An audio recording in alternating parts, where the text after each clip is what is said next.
everyone, this is Kipo Vlogs. Sige din yung actor piece, yung kita sa Arabia, and welcome back to my channel. Agad-agad, gawa natin yung reaction video, ang Jillman compilation. Wala tayong reaction video kahapon kasi nasa bakasyon ang lola mo for today's video. At hindi na tayo magpapatumpik-tumpik pa. Atake na tayo for today's video because marami pa tayong gagawin. Marami mga updates and everything.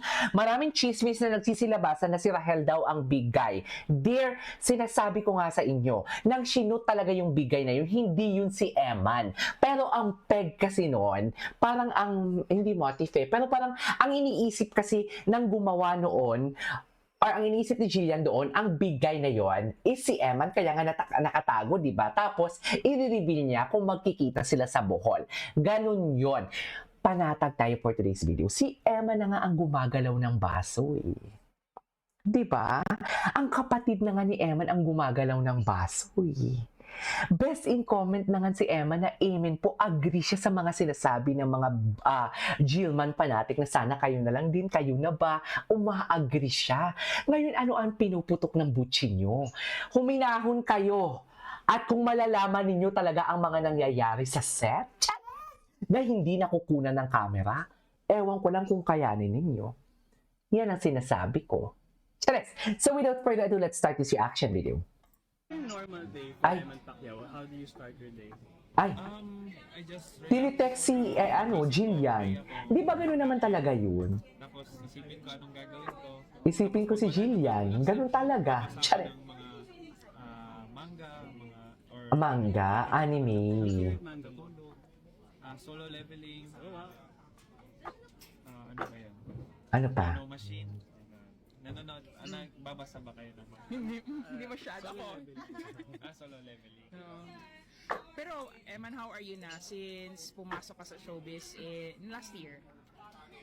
Super blessed, siyempre. Oo, last year lang pala, no? Mga taong nakikilala. Tsaka ang dami mong pera. Ang daming naka-line up. Daming endorsements, no? True. Tsaka mga iba pang artista. Can you just imagine that? Sinahangaan. Sino ba yung mga hinahangaan talagang artista? Siyempre, sila Dingdong, sila Ate Marian. Mm-hmm. Oh, nice. Anong reward mo so far sa'yo? Biggest reward? Sa sarili. Oo. Sasakyan. Secret. Ay, pagmamahal kay Jillian. Well, of course, yung dad mo is a champion boxer. Ikaw ba, ano sa tingin mo naman mo kay Sir Manny? Bukod sa pagiging boksingero. Yung face, mukha. Naman ako yung ugali niya na mabait. Oo, tama nga naman. Bigay, Tama nga naman. unawain, masyadong caring, masyadong. Sana.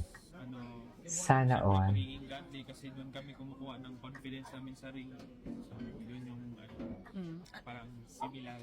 Anong pinaka-advice niya ngayon sa'yo? Kasi, syempre nung una, bago ko pumasok, meron siya advice. Ito naman, na nandito Ano? ka na. Yeah.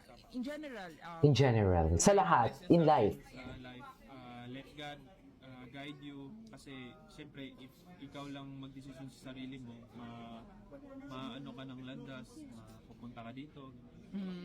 How about sa career naman, sa boxing Sa career especially? naman, sabi niya, pag-pray mo lang lagi yung ginagawa mo, focus so anong ginagawa mo, tsaka sa career naman, kung gusto mo yung ginagawa mo, gawin mo.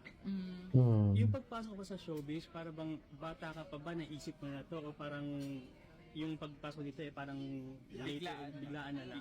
Biglaan. Inisip ng Tinan mo ang humble niya talaga magsalita, no? So parang accidental celebrity ka? parang hindi ko talaga, or inisip or Humble talaga siya magsalita. biglaan lang. Oo. Nang nag-trending ka ba sa social media, especially nakilala ka last year, para bang, ano yung unang reaction mo?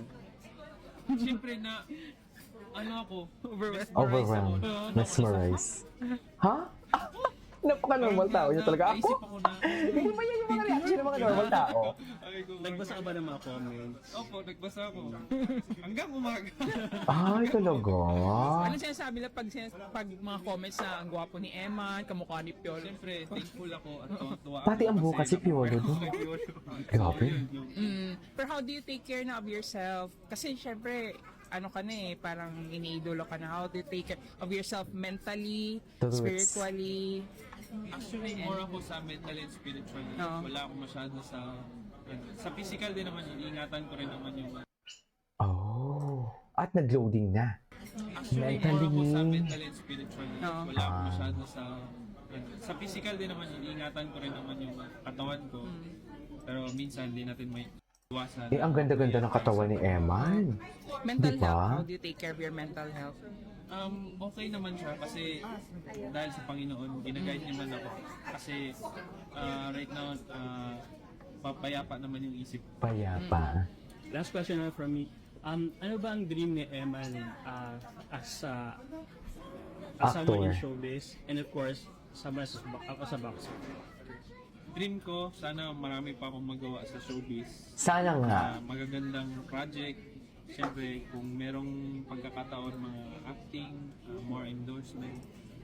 Na ma-inspire ko talaga yung mga kabataan na galing sa no one from someone. Ganun. No Na one ma-inspire from ko sila na someone.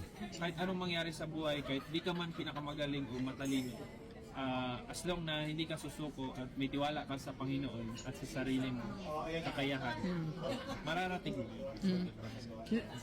Last, ultimate dream mo sa boxing, world champion ba? Ultimate dream ko, hindi man ako maging pinakamagaling. Gusto ko maalala ko ng tao as a not just a great boxer pero as a boxer who tried his best na to become someone. So hindi mo siya iniisip na like world champion, hindi mo siya Siyempre, ginogol? isip ko rin. Ay, hello. Hey, ladies and gentlemen. Hey. Diba, Jesse? Ay! Kaya nag-usap kami sa mga ganitong bagay, ganito, ganyan. Ay! Share mo naman ano na pag-usap. Secret! Diba, Jesse? Secret. Hala! Ano mo nang ginagawa, no? Nag-double ka na into acting. Di ba, Pero Jill? ano talaga Secret? yung gusto mo sa career mo? Ano yung parang pinaka-focus mo sa... Pinag-aagawan na Siyempre, talaga si una sa lahat, Eman. yung pangarap ko na maging isang world champion, maging isang magaling na boksingero na ma-inspire mga kabataan na ano man yung pinagdadaanan nyo, kaya nyo yung gawin. Magtiwala Yeah. na kayo sa Panginoon at sa sarili nyo. Totoo sa lang. binigay niyang biyaya. Tsaka, at kakayahan patience is a na virtue. binigay niya sa inyo. True. Gaano pa effective ba yung yung barley para sa kasi alam naman natin di ba yung boxers kailangan mag-maintain ng certain weight ganyan. Gaano siya ka workout siya effective na araw-araw tumulong sa'yo para eh. gawin yan? Siyempre, Diba? napaka-effective niya, lalong-lalo na pag nagda-diet ka. Siyempre, pag nagda-diet po tayo, nawawala na yung mga vitamins sa katawan natin. So, yun, pag ininom ko yan, nagte-training ako, hindi ako nakakaramdam masyado ng gutom o ng pagkalamya. So, yun yung... Ano yung question ko lang? Mula sa pagkabata mo ba, alam mo lang magaling ka talagang mag-boxing or dahil sa nalaman mong tatay mo ay boksingero kaya mas gusto mo Ay. ano yun? Actually, nung bata ako, ano lang ako, gym lang. Hindi naman as in talaga in-expect ko na maging boksingero ako. So, nung nagka-edad-edad na ako, nagka 13, 14 sa Japan noon. Nag-decide na ako na So, marunong pala talaga siya mag-Japanese, May mga no? upcoming laban ka ba this year? yes po, abangan nyo na. Ever since ba alam mo na si Manny Pacquiao natin? Yes, Ay. simula bata po. So, doon kang humugol sa kanya ng husay ng galing. Opo. Oh. Nabanggit mo kanina na hindi mo alam, nabanggit mo kanina parang hindi mo alam yung mangyayari sa buhay mo. Looking back 3 years, 4 years ago, ano yung sa tingin masasabi mo sa naging journey mo papunta rito? Siyempre, sobrang hirap talaga. Naka-experience ako ng criticism sa ibang tao. Oh. Sabi nila, hindi ko daw kaya mga ganito, ganyan. Pero Ay, nagtiwala oo lang ako sa Panginoon. Hindi talaga ako sumuko kahit alam ko hindi ako pinakamagaling, hindi ako yung pinakamalakas. Hindi talaga ako sumuko sa pangarap ko. Nagtiwala lang ako sa Kanya, sa Panginoon. Ayun, naabot ko naman yung Eman, mula sa pagiging isang simpleng Eman, nagtayo sa Indonesia, simpleng buhay, ngayong pinagkakaguruan ka, ang daming mga kamerang nakatutok sa'yo. Ano yung nabago sa privacy mo, sa personal mo? Siyempre, yung una-una yung sa privacy kasi Kasi? saan ako magpunta, nood ako ng tao. Pero Oo appreciate ko naman. naman sila sa support nila sa akin, saka sa lahat ng mga tao na nagmamahal sa akin. So, super thankful din ako kay God na marami nang umiidolo o humahanga sa akin.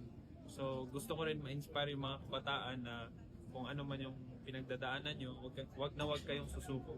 At ibigay nyo lang sa Panginoon lahat ng problema na hindi nyo kayang.